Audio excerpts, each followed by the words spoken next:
Brent. Thank you all for being here. Let me thank Brian as well up there for making sure I got here and had a place to stay when I arrived. I'm kind of blowing through Calgary. I intend to come back at some point. So let me just start this talk by noting that my approach to urbanism was actually profoundly impacted by a Quapaw elder, among other elders and tribes that we're working with in the state of Illinois. But this particular elder liked to think of this Quapaw, famous Quapaw robe, as having something about it embedded in it that referred back to, or some way was structured by, the big history that started at Cahokia, which is the the biggest urban complex in North America, north of Mexico, maybe the only one, depending on how you define urbanism. And the Quapaw are one of the descendant groups of that place. And there are others, and one of the things that she was trying to drive home to me 20 years ago or so was that it was probably a pluralistic phenomenon, which at the time was way ahead of its time. And now we all kind of agree, in fact, there's lots of evidence of that very thing. Not everybody, archaeologists or Native Americans, thinks of Cahokia or other places in North America as urban. Some don't like the idea at all. And perhaps that's because of associations with our kind of modern urbanism that perhaps do not apply to the past urbanisms that I want to talk about here. And in fact, Cahokia is unusual, regardless of whatever kind of urbanism we're talking about, as are all early urbanisms, the first of urban phenomena anywhere in the world, whether in Mesopotamia, as we are here, where there's an unusually large tell that covers 3 square kilometers, much earlier than the more classic Mesopotamian cities that come a little later than this, holding maybe 10 or 20,000 people, or whether we're in South America and we're looking at Tiwanaku in Bolivia, unusual for its time, unusual for its size. It's also multi-sited, meaning there's multiple centers that comprise this unusual sprawling urban complex. Or whether we're in China, where some of the earliest urban formations, like this one, Liangzhu, near Shanghai, built of earth, giant in its size, way ahead of cities that come later, and just unusual in so many ways, right? In this one, you're looking at a bird's eye view of a big earthen wall with a giant platform mound in the middle of it, and then people living in neighborhoods sprinkled about. 6.3 square miles, 20,000 people. These are the earliest urbanisms in their respective regions, much like Cahokia was in its region, that I'll get to in a minute. This particular one is a good case also for something that I want to kind of weave into this talk about how urbanism isn't, or history in general, isn't just human. In fact, these were rice growers in this particular location, and this earliest city developed at a time when sea levels were rising. And sea levels would flood the rice fields in between here and the river, the Shantung River that you're looking at, and flood out of the mountains. And a lot of the artwork and the religious beliefs of these people focused around some kind of watery deity, and a dragon-like deity, if you will. And in fact, by 3300 BCE, there was a phenomenon that emerged in this region that I have always wondered if doesn't help explain why you get a city in this part of China. And this is giant tidal wave that comes up up that river once a month, and especially once every year. It's huge like this, and it still pulls people in, and it does this to them if they're not careful. So my point will be, and I'm not going to dwell on this too much, that there's more to places and more to the histories of people in those places than people. And places themselves can have power with or without people. They can come into being with or without people depending on convergences of various kinds of forces. And people can be pulled into those places, leading to some of these earliest urbanisms. Whether we're talking about various indigenous theories or things that kind of go under the rubric of new materialisms for the last decade or so, people have been talking about this. The point is that there are animate substances or phenomenon or things that have effective powers that do things to people, attract them, repel them, change them. Think of something like lightning, striking a mountain, striking a human being. Think of water in its various states, the power of water, rushing water, lack of water, water turning into ice, water turning into steam. These changes of materials or substances and the power of phenomenon and other organisms really do impact human history. In a while, I'll talk a bit more about transubstantiations of water and its place at Cahokia in particular. So, okay, let's get to that. Cahokia. I think now, without this kind of approach to understanding the unusual phenomenon of Cahokia, we would not understand it at all.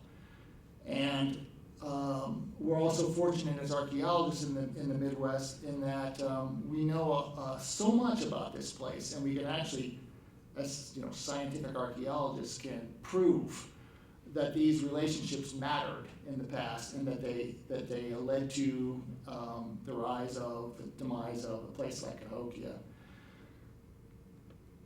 Cahokia was nothing until the medieval warm period. There was hardly anybody in this region until the beginning of the medieval warm period, a little bit after 800 CE. By 900 CE, with the warming climate and the moist climate that was coming about in that period that lasted to a little after the years 1200, people in the region adopted corn, an old crop in Mesoamerica, but really novel in the eastern United States. People may have been aware of it for centuries, but no one was really adopting it until 900 AD, and when it became very prominent. And also, kind of thinking back about my points about new materialism and the importance of effects of things and processes and phenomena on people. Once you adopt corn, you will change. And not because you're eating a different diet and it gives you a lot of calories, but because tending corn means you have to change everything that you do. Your relationships to water, because corn really needs a lot of water at the right time. Your relationship to limestone or ash, burning of trees or mining of limestone, because to digest corn, you actually want to process it using lye and make something like hominy, which gives you the ability to absorb the amino acids that you need from corn, which means you're relating to cliffs of limestone, which are in this region, and water much differently than your predecessors did, right? So sure enough, what becomes prominent after 900 are people start connecting differently to limestone and things that seem to be coming to them from water, shells, fossil things that look like fossil shells and limestone, and more. So from 900 to about the year 1050, farmers are emerging, maize farmers are emerging in a way that allows something else to happen in the year 1050.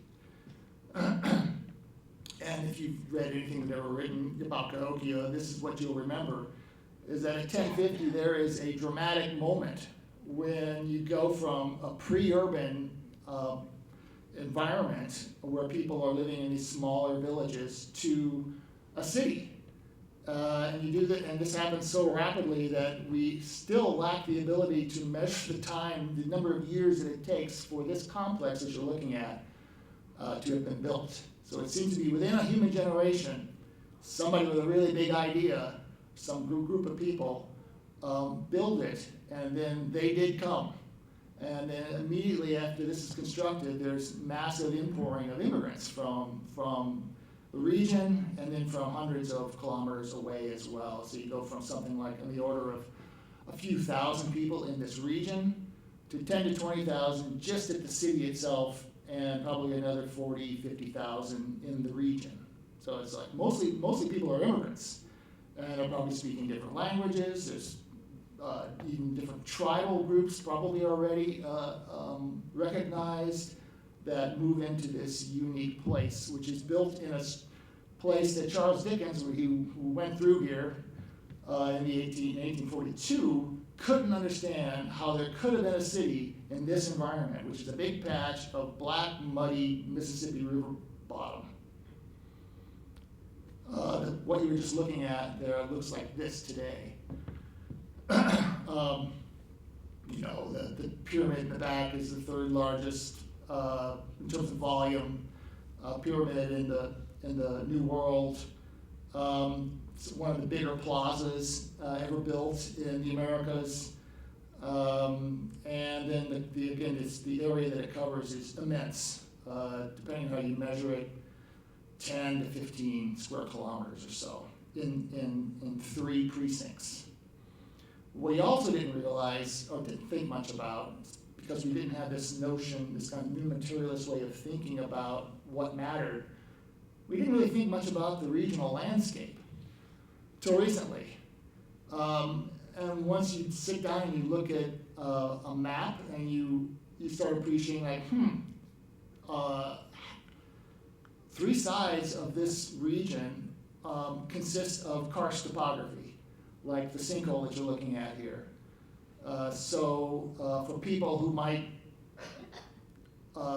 relate to a world in which the underworld is a powerful place where spirits live, where water exists, where pilgrimages can be made, that fact in and of itself makes this region attractive.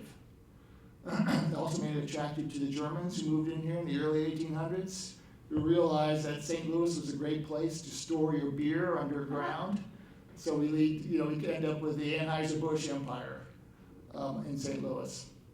So this is a unique region. You can't find many places like this up or down the Mississippi River, but right here. It's also a wide expanse of floodplain.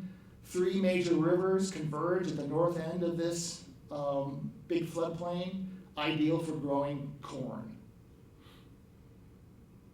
Now, if you look in the middle, this odd-shaped polygon here is the city of Cahokia. Like these other early cities that I mentioned earlier, it's unusual in that it sprawls, and there's not one center. There's actually 3 centers, 3 contiguous centers. One is bigger than the other ones. That's the Cahokia precinct on this map. But the other ones are also enormous, and they're not sequential. They are contemporary. The one in St. Louis was built on top of sinkholes to afford, presumably, easy access into the underworld. So it's enormous. It's also built not, unlike what Dickens thought, it's not a problem that there's water everywhere. In fact, that was desirable, we now think. So the city straddles dry land and water, and it does it in a way, kind of in a ritual way, by these folks having built causeways such that people can process through water to conduct certain kinds of rituals, to get in touch with ancestors, etc. So here's a little short causeway. We're standing at the foot of a mound, and you can see that projection actually leads out to a rectangular platform right at water level. Here's another example, one of many. A circular platform mound built to overlook a reservoir. Originally would have been where people got earth to build those mounds, but then digging them deep enough so that they would hold water, presumably for drinking. Very Maya-like. And then even more recently, in fact, this is work that's ongoing now at the Archaeological Survey, it's the National Endowment for Humanities grant that we have. We are doing geophysics across this Cahokia precinct, which you see a LiDAR map up to the right, to identify something no one's ever really thought about looking for. How many circular platform mounds do we have versus how many rectangular platform mounds were there? What kinds of buildings are on top of the circular ones versus what kinds are on top of the rectangular ones? Maybe not too surprisingly, we're finding circular buildings on top of the circular platforms and rectangular ones on top of rectangular platforms. What are the circular ones? Historically, descendants still use a bit more informal, quasi-circular buildings for sweat lodges. And what do you do inside of a sweat lodge? You convert liquid water by pouring it on hot rocks into steam inside, and then that steam is then converted into absorbed by the body, or leads to sweat on the body, right? All kinds of healing properties with sweat lodges. Steam baths generally are good for you. Certainly good for your lungs and your nasal cavities, and clears you out. It's good for your skin. It's all good. It's all about healing. We now think that we have almost a fourth to almost a third mounds at this place, unique in the whole Mississippian world, which follows this city, are elevating steam baths. So in essence, Cahokia may be a city of healing. It's where you go to be healed, which is not a bad thing in the age of no modern medicine. This would have been really desirable, and maybe helps explain why so many people moved to this place. All right, now if you look at that LiDAR map, you'll also see some of the causeways. I showed you a short one. Here's a long one. This is nearly a kilometer long. As you can see some other dashed white lines. These are all causeways that lead through water from either a rectangular mound or some kind of rectangular space to a circular space and or to water. This all-important one here, one of my former grad students, now professor, dated to the very foundation of the city, 1050. So the design of this place has to do with causeways and circular and rectangular platforms, and it looks like the whole thing was kind of designed all at once. So that's the raison d'etre, of this place is about moving ritually between these sacred geometric spaces and being healed in the process. The southern bazaar rectangle with a mortuary mound in the middle and then all these little circular mounds around the edges may have been the place where the whole city was planned. It's a benchmark area. It's aligned to important celestial phenomena. Summer solstice, the Milky Way is the 5-degree offset, and then also there's something to the lower right that you see, Moon Max Southern Rise. Just a quick word about this. As you'll see through the rest of the 2 or 3 other sites I'm going to show you, Cahokians were nothing if not obsessed with marking all of those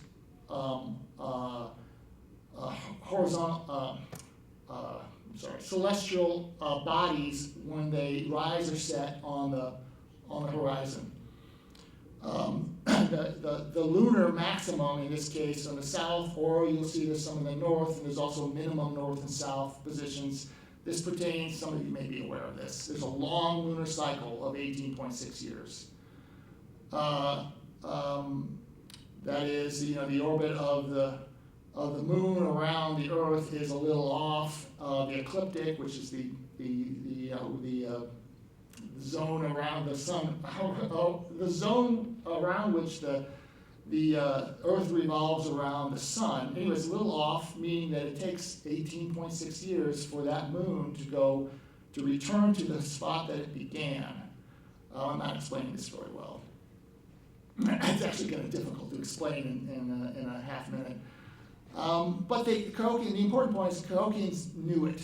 They inherited it actually from their Hopewell ancestors centuries earlier, probably curated it in sacred medicine bundles with certain priests being taught down through the generations of what this all meant.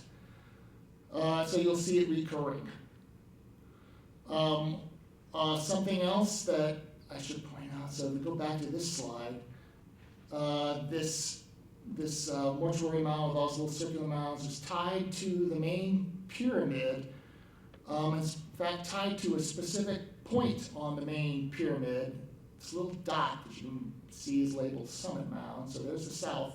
If we look at that main mound, that space that I marked with the little circles at Summit Mound is right there under that red arrow. It used to be 300 years ago, a 3-meter high mound, circular mound in and of itself. So it's a mound on a mound. Amazingly, in 2021, working on this project to figure out where circular mounds are and what's on top of them, we realized no one had ever actually looked at that little piece of that mound with geophys in this case to see, what's there?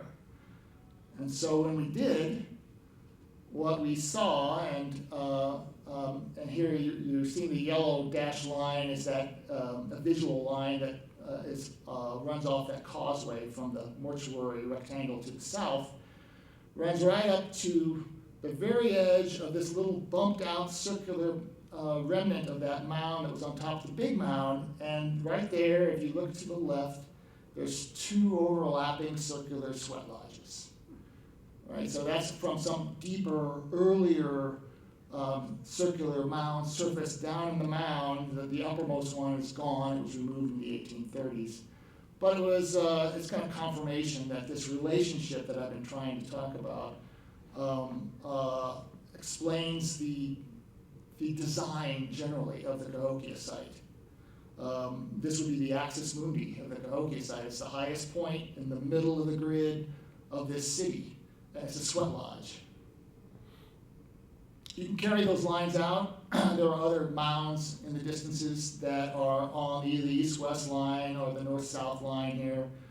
The big pyramid is at the north, that causeway with the rectangular mortuary mound areas there, and then there's another big prominent ancient Hopewell burial mound at the southern end. It looks like Cahokians are, when they designed the city, they're very almost difficult to believe how they did this, configuring the pyramid so that everything is in alignment. On the ground, and in this case also in the sky, because that's that 5-degree axis that runs through the site that connects that big pyramid circular building with the mortuary space to the south, actually on the nightfall of summer solstice marks the middle of the Milky Way at its highest vertical point at this latitude. Why does that matter? Why did that matter to them? The Milky Way for descendants of Cahokians is the path of souls. It's the access point into the underworld and the land of the dead. So your ancestors. So basically this city, as one of my grad students, Sarah Byris, put it, is a city of the dead. And water is this all-important barrier between the land of the living and the land of the dead. Well, that's all the alignments, but this is still a city. And a city has people, generally speaking.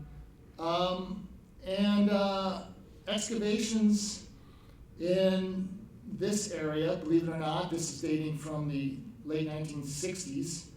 Excavations in the late 2000s identified the remains of one of those other three precincts that we had no knowledge of really before that moment, because it was under all of this.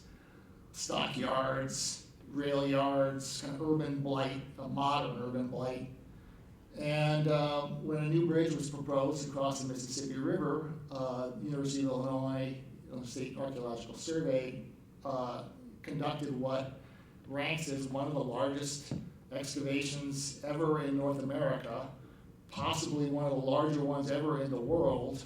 You're looking at a kilometer by half kilometer long excavation block, and all the little colored rectangles that you see highlighted there are house sites. There were a total of 1,500 excavated Cahokian houses or structures of some kind in this space over the course of 4 or 5 years. And they look kind of like this. It's just a giant palimpsest of foundations. These are little ditches, little builders' trenches. And what you're looking at here are domestic houses, just layer upon layer upon layer of a house after a house after a house. Every one of those probably lasts around 20 years or so. So this is a family living here for a long time. We step back a little bit. What you're looking at here is a section of a neighborhood. Interestingly, the green ones are probably domestic houses. And then you also see some red buildings there that are public or religious buildings, not domestic in any case. They include circular sweat lodges, which you may see. And so something else that's really interesting, making this very clearly urban, is if you strip away those domestic houses, you can also see the grid pattern of the city, right? Those non-domestic buildings were built at the beginning, on a pattern that a designer laid out, and then people that built their domestic houses kind of around those public buildings. Now, what are those public buildings again? I said some of them might be religious. Let's kind of zoom into a group of those. This group at the top is domestic, more than likely a couple, 3 rebuilds of somebody's house. But the rest of these, so there's the steam baths, these large rectangular, usually about 10 meters on a side or so, buildings which may be temples, gathering spaces for people to have prayers or to counsel or to interact with spiritual powers. And then certainly these T-shaped buildings, sometimes they're L-shaped, have historic counterparts in the plains. They're medicine lodges. And in a medicine lodge, you keep your medicine. Medicine are powerful things wrapped up into bundles, medicine bundles.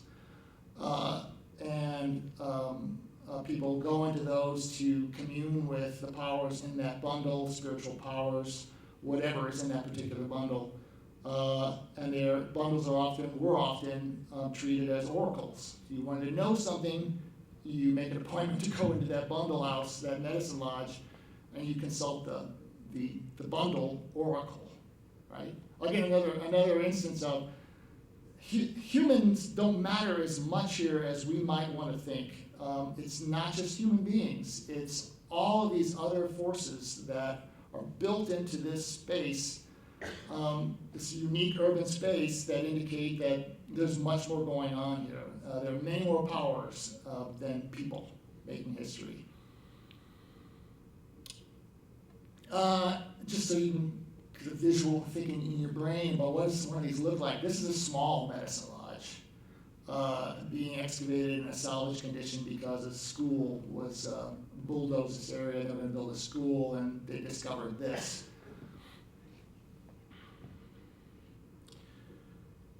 So, Cahokia was a city built in a watery environment in a landscape of karst, easy access into the underworld, and Cahokians are building into their city public buildings that are seemingly intended for people to be able to access spiritual forces, right? I haven't said much about this, but whoever wins the book prize can read about this. The spiritual forces that really, one of the various ones that really mattered was storms and things that bring rain, thunder, very much the case also with descendants. And in a medieval world where climate is changing, much like it is today, people would be perceiving that you need to interact with the storm gods, the rain bringers, carefully so that your corn crops can get rain at the right time and not too much rain. Hence, people would think of weather, they would be interacting with weather or appreciating what happens with the weather much more than even we do. This would translate into the fact that if you do get climatic shifts, it's going to directly impact these people in a more intimate way because they're watching, and it will affect in the course of the history of this particular city. And sure enough, we have pretty good evidence now that climate change correlates almost in a one-to-one manner with the rise and fall of the city of Cahokia and various events that happen along the way. So let me just kind of walk you through this. Corn appears at 900. By 1,000 or so, there's an acceleration of people coming into this very pleasant place to live with ample water and warmth. But there are some ups and downs, and what you're looking at here is that people have used cypress tree rings to see how much water was in the environment through time. And so the red is in periods when the cypress rings are kind of narrow, there's not a whole lot of water moving through the system. And then the white above the line through the middle is periods of more water. When there's periods of shortages of water, probably some droughts, you see certain things happening, more prayers. There are shrine houses being built right before the big boom, the big bang at Cahokia at 1050. And then for a period of 50, 75 years, things are pretty good. A lot of corn probably being grown, a lot of immigrants coming in. This is when they design and build that city and somebody thinks about everything being in alignment. By 1100, a little after 1120, when you get some droughts, some sustained droughts, you see a ramping up of water symbolism and offerings to water or in water, including human offerings to or in water. Unfortunately, while there's some recovery, Cahokia and droughts, it continues to happen much like it does in other parts of North America. So by 1200, people leave, probably whole ethnic groups are leaving. And the place becomes less than urban after 1200, kind of returning to a smaller scale existence. The last things kind of to affirm my points about the importance of non-human powers to these people and their city. The last thing we see right before the ultimate kind of collapse is a guarding of the important ritual or non-human residential buildings. So the excavation on the left shows you an L-shaped medicine lodge. That's what's being guarded with this outer perimeter wall with the circular bastions built all the way around it. Same thing with the other major walls at Cahokia and other nearby sites. The one on the right is the major wall being excavated in the 60s. Really what that's doing is guarding the important building, not guarding people so much as it's guarding the bundle houses, the bundles themselves, the temples and all the important spaces like that. It ultimately doesn't work. Sometimes to kind of pull this apart and to make my argument better, we need to kind of step outside of these big complex centers like East St. Louis I showed you, or Cahokia itself. And that's what I want to do in the next few slides. I said that there's, this is an environment that is filled with powerful places, water access to the underworld. To the east, there are a series of glacial hills formed during the Pleistocene, with sediment being pushed down from Ontario. And some of those hills just happen to be naturally aligned because the glaciers came down from Lake Michigan, kind of pushed across this area, naturally aligned with a celestial phenomenon. This wasn't lost on the earliest Cahokians, who built their religious buildings on top of, you see a couple of the mounds here of this site. It's called the Emerald Site, because it looked to Dickens, and others of that time period as like a big green emerald sitting on top of a hill. And this is a LiDAR image of the Emerald Site. It's a 10, 15 meter high hill. Happens to have a perched water table in the inside that seeps water year-round. So where do you find the shrine houses or the circular sweat lodges? You find them overlooking the hill, overlooking the seeps where the water comes out. This turns out it's not a village, it's not a town, this is not a permanently occupied place. It happens to be a big religious site, 15 miles east of the city of Cahokia, and it looks like there was a road connecting the two. People would process out here during certain times of the year and or certain times of a generation tied to the lunar cycle. Might have looked like this once in a while when people were occupying it for a season. Other seasons, completely empty. We know this because 2012, 2018, we conducted some large-scale excavations out there because the farmer was terracing the hill. So we were going in advance of where he was going to terrace. And when you conduct excavations like this or like this, you can see the patterns pretty well of the occupations. One of the things that became apparent immediately is that this place was built at 1050 with the construction of the city itself. And when I say built, this trench that you're looking at is almost all construction fill. So even after 175 years of plowing and erosion, this hill was modified and fill was added to flatten it and to square it off.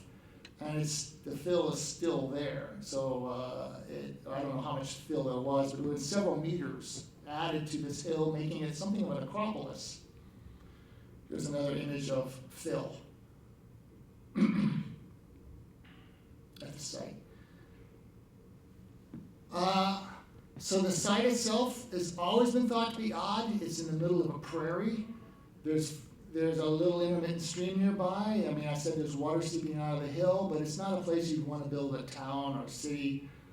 It is situated in between other geomorphological features that the builders also then plopped mounds on top of, circular mounds. What is that weird angle? It's one of those lunar angles that I was referring to that Cahokians observe. Marks probably the end of a 18.6 year cycle, right? So if you stand at one of these mounds, you look across the other mounds, in this case around winter solstice, every 18.6 years, you will see a full moon rise in alignment on the horizon, okay? 9.5 years later, it would hit on some minimum points on the same phenomenon. So when we got out here and we thought, where are we going to excavate, we actually followed some of these lines out, thinking, what are we going to find in alignment with these things?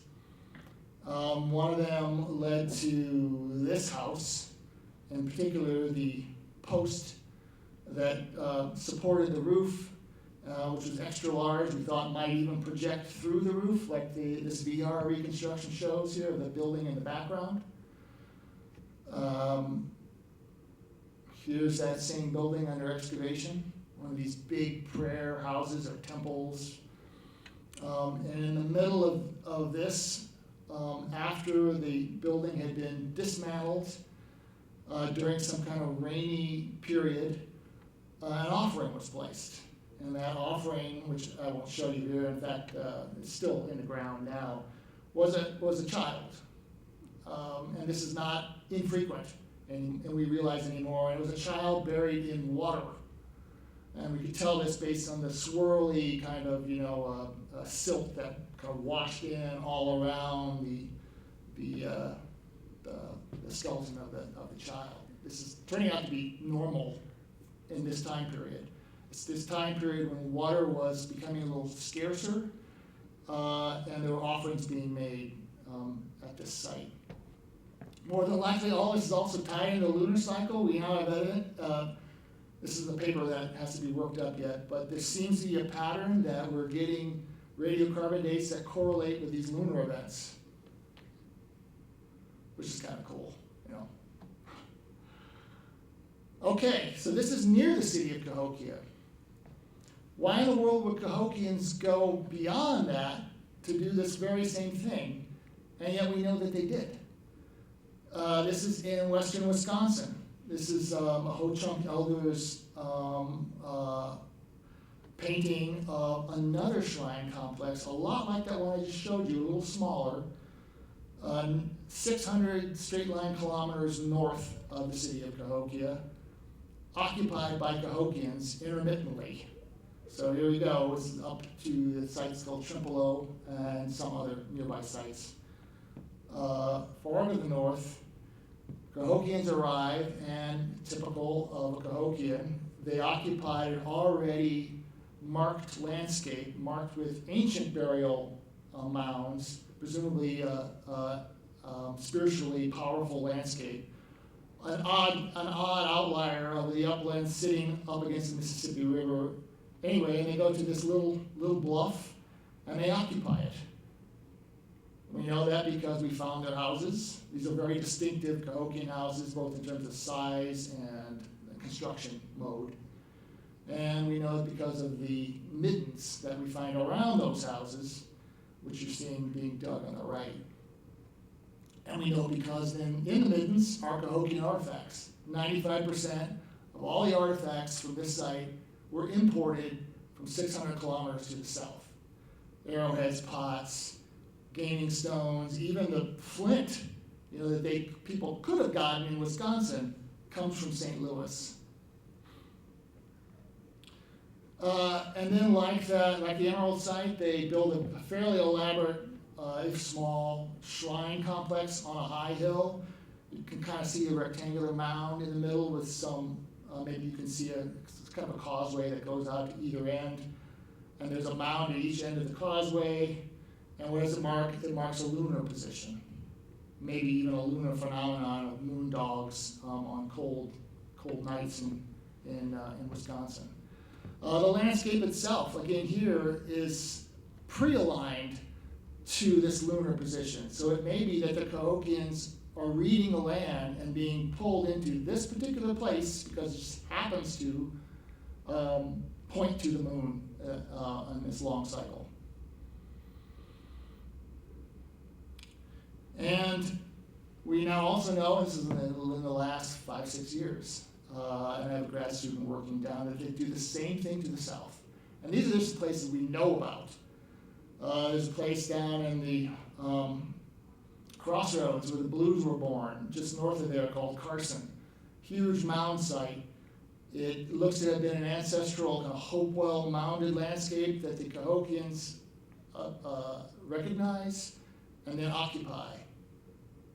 And again, we know that because, of course, their houses are there, their things are there, their pots are there, and the landscape is kind of like the one in Wisconsin, in that it's a huge landscape of mounds. You can see the scales on the left. There's 400 meters. It's like a couple kilometers long, kilometer wide or so. Ends up with 80 mounds. But the Cahokian occupations are here and there, as if they're kind of coming and going, bringing the things with them, occupying this, going home, coming back. Here's an old map kind of showing you where some of those mounds were. There's some really unusual things here. It's aligned to the moon. There's a Carson axis that was recognized for years. I did the archaeoastronomy a couple of years ago. Not surprising, it's aligned to the moon. It's also aligned to other things that Cahokians like to align to. You already kind of know what those are. This is a bizarre pentagonal mound, and it's pentagonal because it points to everything. It's set up to, at this latitude, point to two different positions of the moon on that long 18-year cycle, and the northern leg of the Milky Way at this latitude. Same thing that we saw back at Cahokia. Cahokia was kind of aligned to the southern leg of the Milky Way, you know, it kind of arcs across the sky. This is 400 or 500 kilometers south. Cahokians are all over the Mississippi River. And they're not engaging people. They're engaging these forces, whether it's cosmic, you know, celestial in the air, whether it's the land, whether it's ancestors and old mounds. That's why they're going to places. They're doing this at the beginning of their urban experiment. Why in the world would you do this? They're not trading with anybody. They're just going and occupying. The thought is now that they are occupying because their city is such a novel experiment. How do you keep people living in this city and believing in your city unless that city is the center of the known world, right? And so everything that is known about anything out there, universe, people, whatever, is embodied in Cahokia, and they can only do that by going to these places and learning and coming back. So, some take-home points. Cahokian urbanism is kind of similar to other early urbanisms, and it's really messy. It's huge, multi-centered. It's populated by 15 to 20,000 people who are sucked into these centers because they are already powerful places.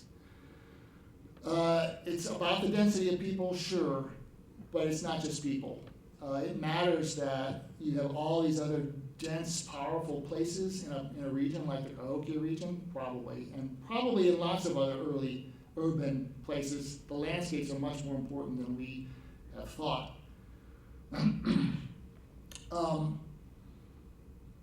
That Cahokia, its urbanism and its rise and fall correlates so tightly with climate change, may be unique.